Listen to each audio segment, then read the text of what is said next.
Subscribe कीजिए ध्येय IAS channel को और बेल आइकन को दबाइए लेटेस्ट वीडियो सबसे पहले देखने के लिए।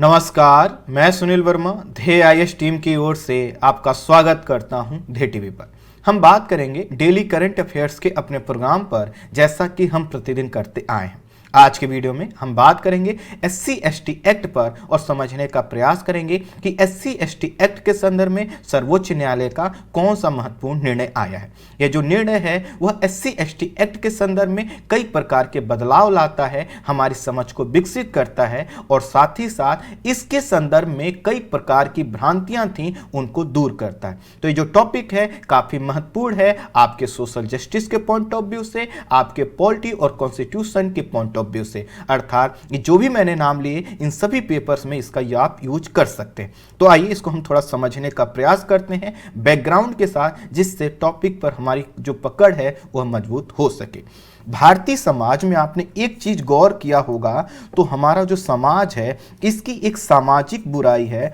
और वह है कि हमारा समाज आपको दिखाई देगा कि जातिगत आधार पर विभाजित है। और ये जो जातिगत आधार पर हमारा समाज विभाजित है यह कई प्रकार की बुराइयों को उत्पन्न करता है और इसके कारण कई प्रकार की सामाजिक चुनौतियां उत्पन्न होती हैं। आजादी से पहले भी समाज का एक बहुत बड़ा वर्ग था जो जातिगत आधार पर भेदभाव का सामना करता था, जिसका समाधान करने के लिए आपने सामाजिक सुधार आंदोलनों के साथ साथ आजादी तक कई बड़े नाम सुने होंगे। लेकिन जब हम आजाद हुए तो हम लोगों ने क्या किया, एक संविधान का निर्माण किया और संविधान के तहत हमने सबको क्या किया, फंडामेंटल राइट दिया, अर्थात मूल अधिकार दिया। मूल अधिकार देने का उद्देश्य यह था कि किसी भी व्यक्ति के साथ क्या किया जाए, असमान व्यवहार ना किया जा सके, अर्थात जो समानता है उसको सबके लिए क्या किया जाए, एक तरह का रखा जाए।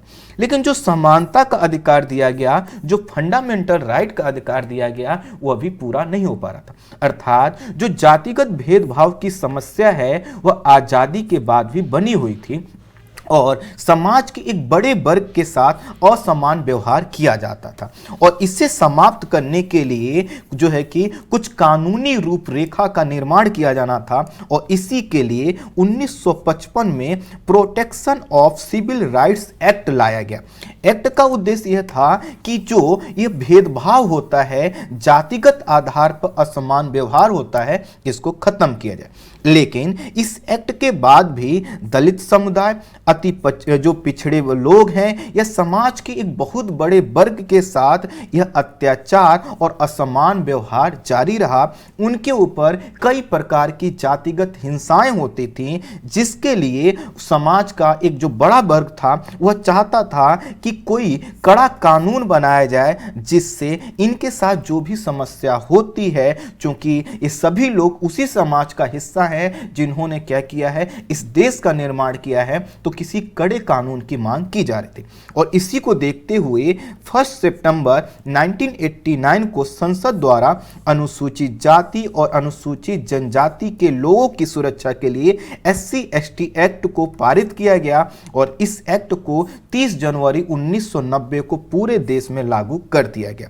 इसका उद्देश्य था कि अनुसूचित जाति और अनुसूचित जनजाति के लोगों को सार्वजनिक सुरक्षा मुहैया करवाया जाए। उद्देश्य ये भी था कि इस समाज के लोग भी अपने सभी अधिकारों का गरिमामय पूर्ण तरीके से उसी तरह से उपभोग कर सकें जैसे कि समाज के उच्च वर्ग के लोग करते हैं। अर्थात यहाँ पर गरिमामय पूर्ण तरीके से जीवन यापन करने का तात्पर्य यह है कि हम, आप और सभी लोग क्या है, बराबर है, इक्वल है। हमें जातिगत आधार पर कोई छोटा बड़ा ना देखे और जब छोटा बड़ा नहीं देखेगा तो समाज में हर व्यक्ति की हैसियत वही होगी जो दूसरे की है। तो कुल मिलाकर यह जो कानून लाया गया, उद्देश्य क्या था कि समाज में एक प्रकार की समानता लाना, इक्वलिटी लाना और साथ ही साथ जब समाज में जातिगत आधार होगा तो उससे क्या होगा, समाज बटा होगा। उद्देश्य यह था कि जो जातिगत बंधन है, अर्थात जो जातिगत रूढ़ियां हैं उनसे ऊपर उठकर जो एक नागरिकता की भावना है, जो एक बंधुत्व की भावना है, उसका विकास किया जाए। लेकिन समाज का बहुत बड़ा वर्ग इसके लिए तैयार नहीं था। इसीलिए जो SC/ST एक्ट बनाया गया 1989 में, इसमें कुछ ऐसे प्रावधान रखे गए जिससे इस समाज, इस वर्ग के लोगों की क्या की जा सके, सुरक्षा दी जा सके। और सुरक्षा इसलिए ताकि कोई इनके अधिकारों पर क्या कर सके, अतिक्रमण ना कर सके और इनको किसी भी प्रकार से जो है कि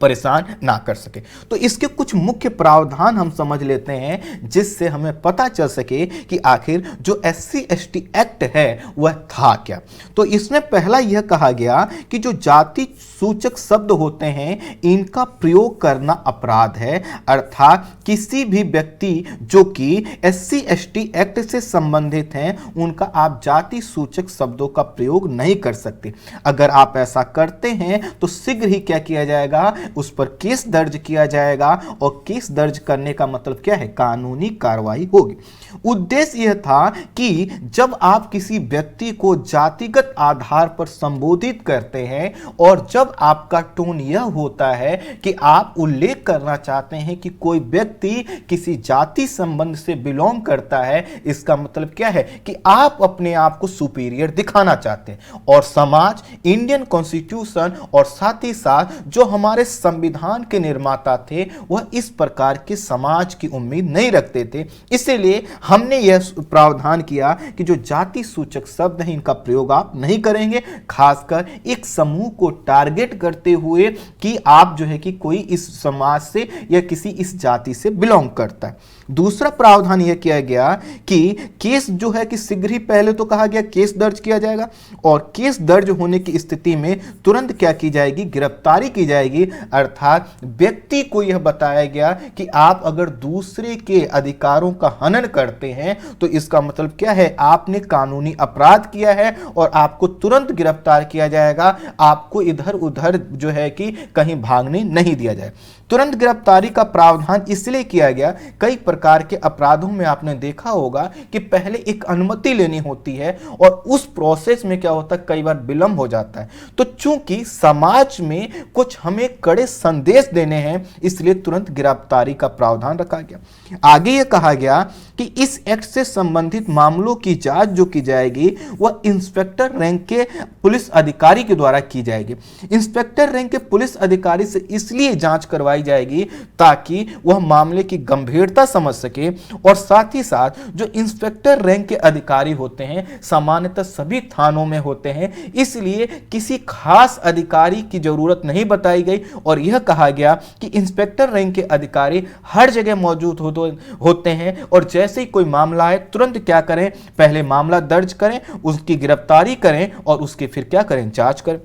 ये भी कहा गया कि जो SC/ST मामलों के संबंधी जो केस होंगे उसके लिए क्या किया जाएगा, स्पेशल कोर्ट बनाकर उसमें सुनवाई की जाएगी और सुनवाई इसलिए की जाएगी ताकि अपराधी को क्या किया जा सके, तुरंत सजा दी जा सके। और सजा जब तुरंत दी जाएगी और वह व्यक्ति जो आरोपी है, अपराधी भी होगा, तो समाज में एक संदेश जाएगा कि नहीं, यह जो चीजें हैं यह गलत है, इनको रोका जाना चाहिए। सुनवाई के दौरान पीड़ित और जो गवाह हैं उनकी यात्रा और जरूरतों का जो खर्च है सरकार की तरफ से मुहैया कराया जाएगा, यह इसमें प्रावधान किया गया। और यह भी कहा गया कि सिर्फ हाई कोर्ट से ही इस मामले में जमानत मिल सकती है, लोअर कोर्ट से जमानत नहीं मिलेगी। ये भी इसमें प्रावधान किया गया कि पीड़ित परिवार को पर्याप्त सुविधाएं और कानूनी मदद दी जाएगी, अर्थात अगर वह कानूनी रूप में कार्रवाई करने में सक्षम नहीं है तो उसको क्या दी जाए, कानूनी मदद दी जाए, जिससे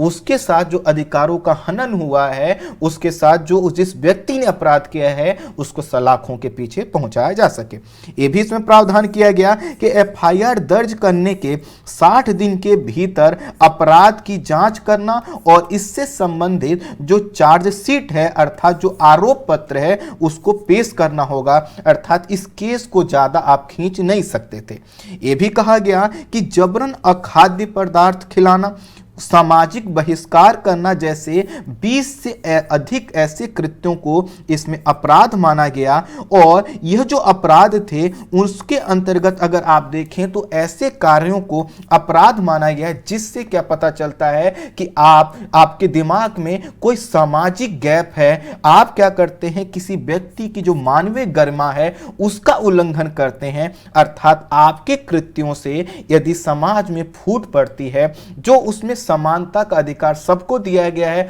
उसका कहीं ना कहीं खलल पड़ता है, या किसी व्यक्ति के जो मानवीय गरिमा है, उसका जो सम्मान है, उसकी जो सामाजिक प्रतिष्ठा है, अगर उसको ठेस पहुंचती है, तो ऐसे 20 से अधिक कृत्यों को इसमें शामिल किया गया। और इनसे संबंधित कोई व्यक्ति अगर कृत्य करता है तो उसको SC/ST एक्ट के तहत सजा का प्रावधान किया गया।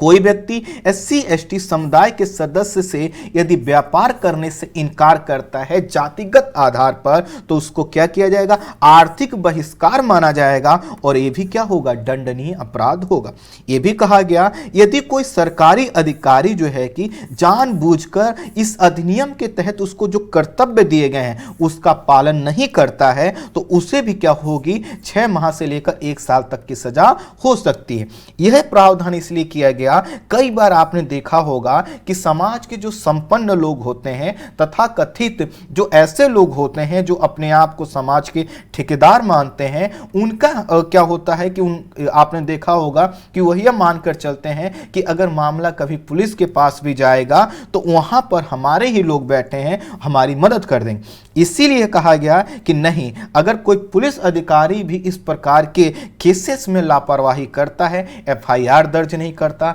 या कार्रवाई नहीं करता, तो उस पर भी क्या हो सकती, कार्रवाई होगी। और यह इसलिए किया गया ताकि पुलिस और प्रशासन क्या कर सके, इस एक्ट के जो प्रावधान हैं उनको सही से जमीनी स्तर पर लागू कर सके। इस एक्ट के तहत अपराध सिद्ध होने पर दोषी व्यक्ति को 6 माह से लेकर 5 साल तक की सजा का प्रावधान है। यदि इस अपराध जो है कि हत्या से संबंधित है या कोई ऐसा अपराध है जो बहुत क्रूरता पूर्वक किया गया है और उसमें व्यक्ति को अर्थात जो पीड़ित है उसको नुकसान हुआ है, तो इसमें मृत्यु दंड की भी सजा का प्रावधान है। अर्थात कोई व्यक्ति अगर SC/ST समुदाय के किसी व्यक्ति की हत्या करता है तो उसमें क्या है, मृत्यु दंड तक की सजा का भी प्रावधान है। यह कानून जो है कि बहुत कठोरता और इसके दुरुपयोग की खबरें कई बार भी आती थी, लेकिन ध्यान रखना है जब भी हमने शब्द यूज किया दुरुपयोग की खबरें, तो इसका मतलब नहीं कि तुरंत जनरलाइज कर दीजिए कि नहीं इसका तो दुरुपयोग होता। मैं आपको नेशनल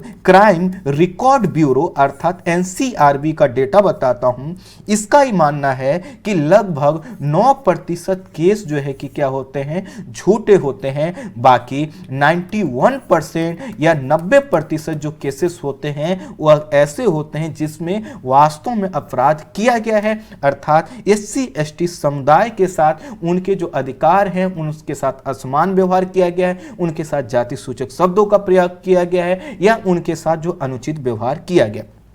तो कुल मिलाकर दुरुपयोग की खबरें आपने सुना होगा ऐसी आती थी। इसी संदर्भ में एक बड़ा परिवर्तन आया जब SC/ST एक्ट के संदर्भ में एक मामले की सुनवाई करते हुए 20 मार्च 2018 को जो है कि सुप्रीम कोर्ट ने सुनवाई करते हुए कहा कि इस पर जो तुरंत गिरफ्तारी की जाती थी इस एक्ट के तहत, उस पर सुप्रीम कोर्ट ने क्या कर दिया, रोक लगा दिया। अर्थात जो तुरंत गिरफ्तारी का प्रावधान था उसको निष्क्रिय कर दिया, शिथिल। साथ ही सुप्रीम कोर्ट ने शिकायत मिलने पर तुरंत जो FIR दर्ज करने का प्रावधान था उसको भी क्या कर दिया, रद्द कर दिया। अर्थात कहा कि तुरंत जो है कि मुकदमा जो दर्ज करने का जो प्रावधान है उसको शिथिल किया जाता है। कोर्ट ने कहा कि शिकायत मिलने की स्थिति में शुरुआती जो जांच है वह इंस्पेक्टर रैंक के अधिकारी से नहीं बल्कि DSP स्तर के अधिकारी से की जाएगी, और साथ ही साथ ये जो जांच है 7 दिन में कंप्लीट की जाएगी। और फिर कहा गया कि यह जो प्रावधान है काफी कठोर है और इनको थोड़ा सा परिवर्तन किया जाता है।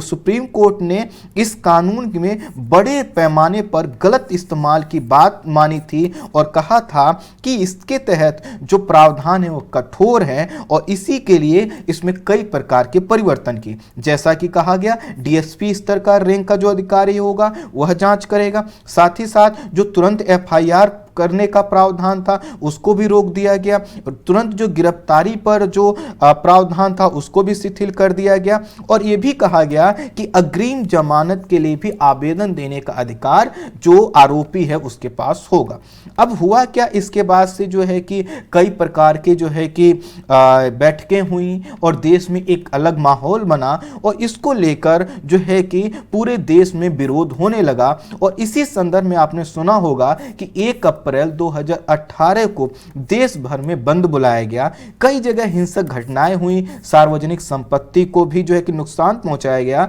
लेकिन इसमें एक चीज जो उभर कर आई वह यह है कि SC ST वर्ग की जो राजनीतिक जो चेतना है वह जागृत हो चुकी है और वह अपने अधिकारों में किसी प्रकार की कटौती नहीं होने देना चाहते।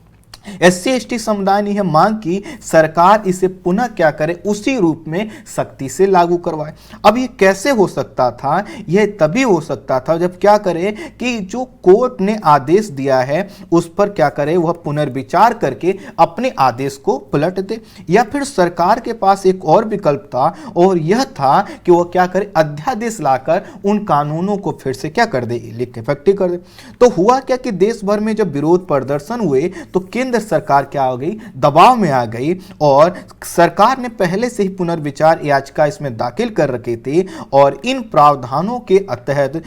सरकार ने क्या किया कि सरकार ने SC ST एक्ट के तहत जो प्रावधान थे उनको फिर से इफेक्टिव करने के लिए सरकार पहले अध्यादेश लेकर आई और फिर उसके बाद जो मानसून सत्र आया उसमें क्या किया गया, SC ST संशोधन विधेयक सरकार लेकर आई और उसे पास करवाया, जिसका समर्थन लगभग सभी राजनीतिक दलों ने किया। इस कानून के माध्यम से सरकार ने पहले जैसे प्रावधानों को पुनः स्थापित किया और सरकार की दलील पर सुप्रीम कोर्ट ने भी अपना फैसला परिवर्तित कर लिया। अर्थात जो हमने 1989 का एक्ट देखा लगभग उसी रूप में वर्तमान में भी SC ST एक्ट के जो प्रावधान है वह लागू हैं। तो कुल मिलाकर जो हमने प्रावधान बताए आप समझ सकते हैं कि वह आपके लिए क्यों महत्वपूर्ण थे। संशोधित विधेयक में प्रावधान किया गया कि इस तरह के अपराध में जो FIR है वो तुरंत दर्ज की जाएगी और साथ ही साथ जो जांच के बाद FIR दर्ज करने की बात सुप्रीम कोर्ट के द्वारा कहा गया था उसको भी सरकार ने क्या किया, पलट दिया। और साथ ही साथ गिरफ्तारी से पहले किसी की भी इजाजत नहीं लेनी होगी और यह जैसा कि 1989 का जो प्रावधान था उसमें भी था और उसी को फिर से क्या किया सरकार ने पुनः अपने इस विधेयक के संशोधन विधेयक के माध्यम से स्थापित कर दिया। अग्रिम जमानत के प्रावधान को भी क्या कर दिया गया, समाप्त कर दिया गया। और कुल मिलाकर अगर कहें तो जो पुराना कानून था लगभग पुराने स्वरूप में फिर से कानून को लाद दिया गया।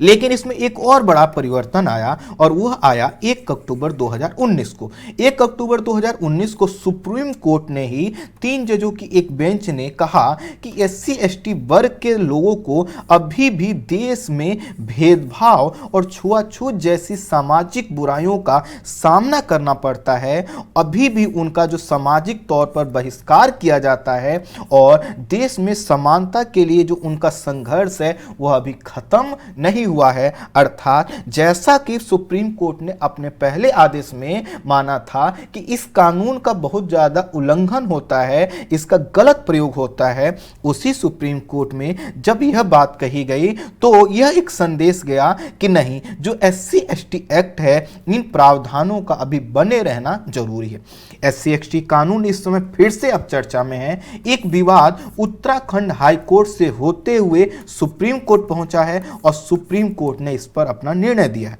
उत्तराखंड के निवासी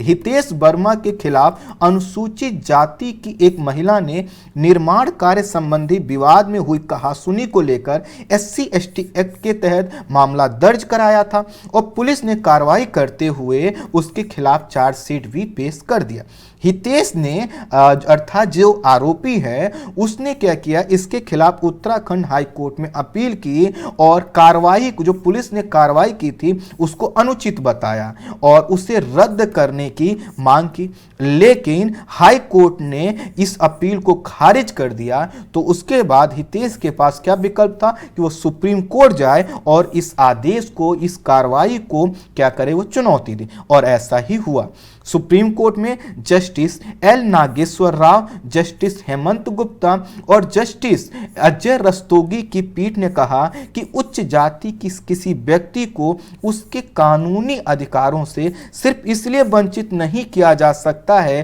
क्योंकि उस पर एससी एसटी समुदाय के किसी व्यक्ति ने आरोप लगाए। यहां पर ये जो लाइन है इसको थोड़ा ध्यान से समझने की जरूरत, अर्थात यहां पर एक व्यक्ति है जो आरोपी है और दूसरा जो महिला है वह क्या है, एससी एसटी समुदाय से। तो अब उनके ऊपर अर्थात जो व्यक्ति के ऊपर आरोप लगाया गया, तो सुप्रीम कोर्ट का यह कहना है कि किसी व्यक्ति के, कोई भी व्यक्ति हो किसी भी जाति से है, उसके भी कुछ कानूनी अधिकार हैं, भले ही वो आरोपी हो। तो यह कहा गया कि जो व्यक्ति के कानूनी अधिकार हैं उसको सिर्फ इस आधार पर वंचित नहीं किया जा सकता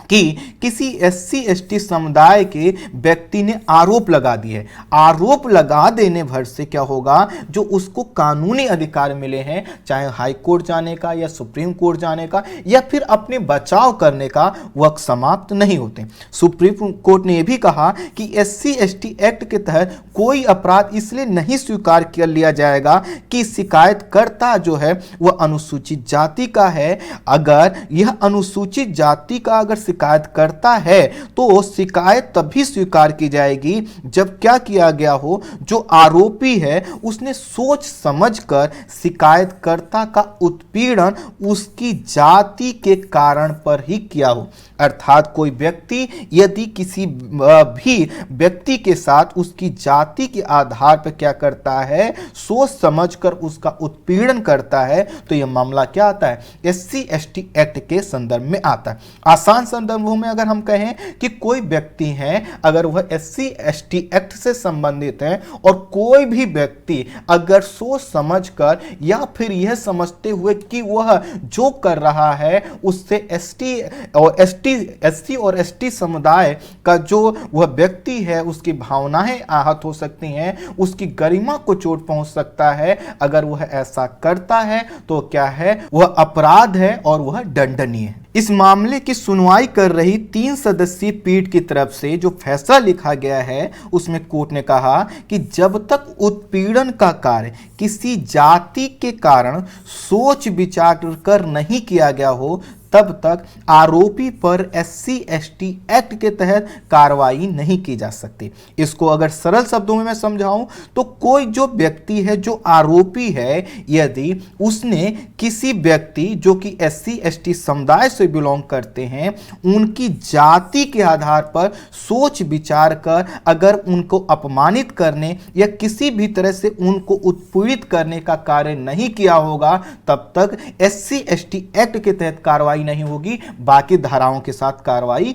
हो सकती है। कोर्ट ने आगे कहा कि एससी एसटी एक्ट के तहत आपराधिक जो कृत्य हैं वह आपराधिक कृत्य तभी ठहराए जा सकते हैं जब वह सार्वजनिक स्थान पर किए गए हों, ना कि घर की 4 दीवारी के अंदर। अर्थात यह जो पूरा मामला है एससी एसटी एक्ट के तहत, इसके तहत क्या है कि आप किसी व्यक्ति की गरिमा को ठेस पहुंचाते, तो गरिमा को जो ठेस पहुंचाने का कार्य जब किसी सार्वजनिक स्थान पर किया जाएगा तभी क्या होगा, इसके तहत कार्रवाई होगी। अगर किसी जो कि प्राइवेट प्लेस में अगर किसी घर के अंदर ये चीजें होती हैं तो उस पर क्या होगा, एससी एसटी एक्ट के तहत कार्रवाई नहीं होगी। इसमें यह भी कहा गया है कि जो एससी एसटी एक्ट समुदाय के व्यक्ति को उसे जाति के आधार पर प्रताड़ित करने की मंशा से अगर भला बुरा नहीं कहा गया है तो क्या होगा, वह एससी एसटी एक्ट के तहत नहीं आएगा।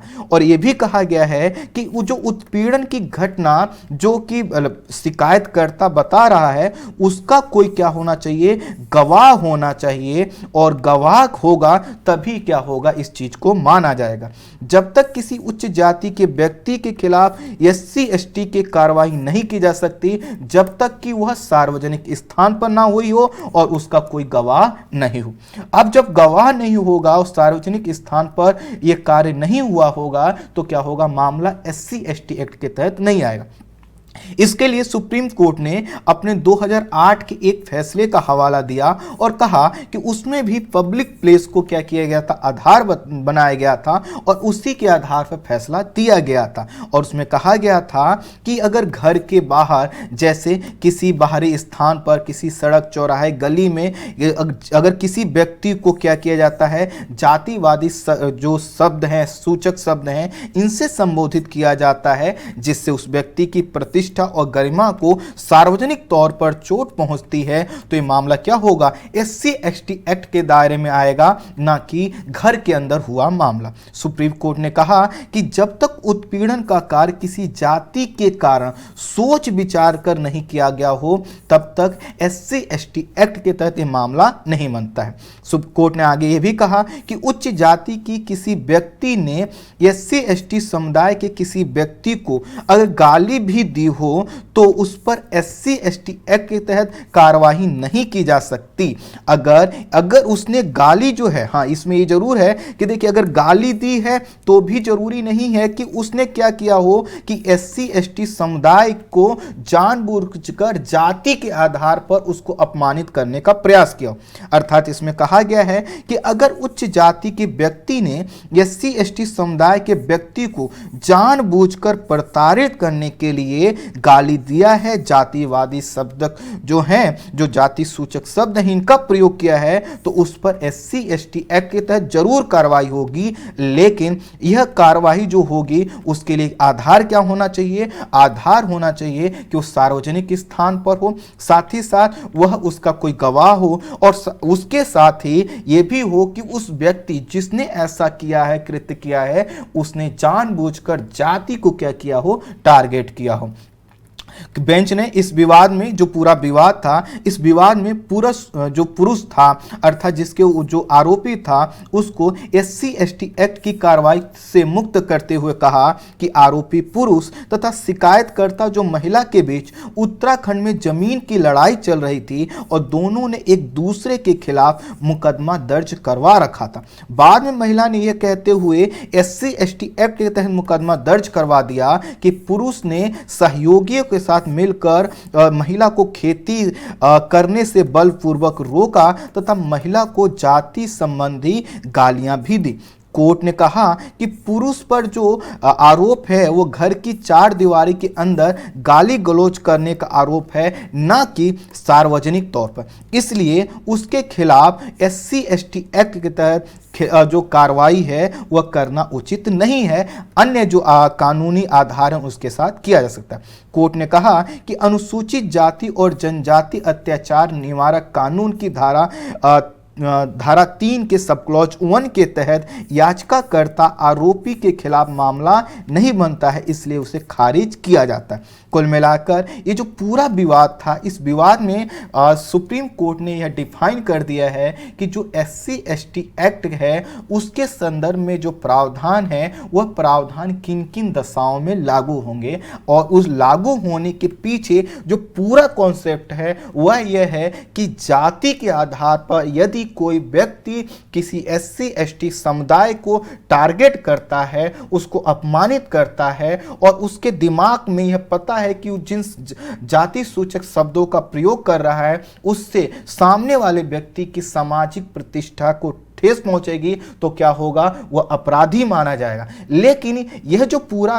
कृत्य है अगर घर के अंदर होता है, कोई उसका गवाह नहीं है, और साथ ही साथ यह जो पूरा है कि अगर कोई व्यक्ति है, दो व्यक्तियों में कोई अगर बातचीत हो रही हो और उस व्यक्ति का उद्देश्य यह ना हो कि वह जाति के आधार पर किसी को अपमानित करना चाहता है, तो SC ST एक्ट के तहत मामला नहीं बनेगा। अब इसके बाद हमने एक चीज समझ लिया कि अब आने वाले समय में जो SC और ST एक्ट के संदर्भ में जो केसेस होते हैं उन पर काफ़ी व्यापक इसका असर पड़ेगा। व्यापक इसलिए असर पड़ेगा क्योंकि कई बार यही कठिन हो जाएगा कि आखिर इसको गवाह कहाँ से लाया जाए और ये जो पूरा घटनाक्रम हुआ है उसकी व्याख्या कैसे की जाए। हालांकि आने वाले समय में कोर्ट ही डिसाइड करेगा कि आखिर यह जो भी प्रावधान बनाए गए हैं वह कैसे और अच्छे तरीके से इफेक्टिव तरीके से लागू की जा सकते हैं। ये यहाँ थोड़ा सा NCRB एनसीआरबी का जो रिपोर्ट है इसके अनुसार थोड़ा सा कुछ आंकड़े देख लीजिए। जो आपका नेशनल क्राइम रिकॉर्ड ब्यूरो की रिपोर्ट है वह यह कहती है कि भारत में प्रत्येक 15 मिनट में किसी अनुसूचित जाति के व्यक्ति को के साथ जो है कि अपराध किया जाता है, अर्थात जो SC ST एक्ट है उसके तहत अपराध किया जाता है। वर्ष 2007 से 2017 के बीच का एक जो दशक रहा है, इस बीच में